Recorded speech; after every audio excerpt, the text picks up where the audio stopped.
আমারে আনিস আলমগীর, আজকে আনিস আলমগীরের নামটা যেহেতু আপনি বলেছেন কিনা জানি না, 2 বছর আগে আনিস আলমগীর ওখানে আমি একটা কমেন্ট করলাম, ওনাকে শাহবাগ লেখা যে আপনি তো এই শাহবাগী ঘরানার এইটা, সে উঠে আমার রিপ্লাই দিল, হ্যাঁ আমি গর্বিত শাহবাগী, আমার কাছে এখন স্ক্রিনশট আছে।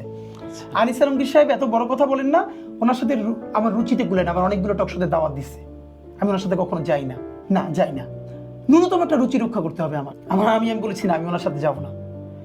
উনি আমাকে বলতেছে গর্বিত শাহবাগী উনি, তখন আমাকে জিজ্ঞেস করতেছে আপনি শিবিরের কোন পোস্টের? আমি রিপ্লাই কি দিয়েছিলাম জানেন? আমি শিবিরের শাহবাগ বিষয়ক সম্পাদক। কারণ শিবিরেরও যখন কেউ বলতে পারে না এই শাহবাগ নিয়ে কথা, বাংলাদেশে যদি শাহবাগকে কেউ রিব্র্যান্ডিং করে, এটা আমরা করেছি। শাহবাগকে জনতার ওই যে এলিট যেই মব ছিল, আবার দেখেন এখন মব আসছে না তো, 100 বছরের মধ্যে রাষ্ট্রীয় স্পন্সরশিপের সব থেকে বড় মব হলো শাহবাগের মব। পুরো বিচার ব্যবস্থা ভেঙে দিয়ে মানুষের দেওয়া হয়েছে।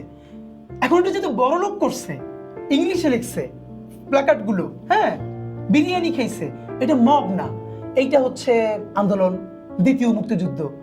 আর দাবি আদায়ে জুলাইয়ের আহতরা যদি কেউ দাঁড়াই যাচ্ছে কোথাও, এটাকে আমি সমর্থন করি না, কিন্তু আমরা কিন্তু কেওয়াসের মধ্য দিয়ে যাচ্ছি। দেশ ভাঙে চুরে যাওয়ার কথা ছিল, সেইটা যায় না আল্লাহর রহমত, সেইটা কিন্তু প্রচুর মব। এগুলো আমাদের এখানকার নেগেটিভ। তো এই জন্য হলো আমরা একটা স্বতন্ত্র রাজনীতি নির্মাণ করেছি আলহামদুলিল্লাহ।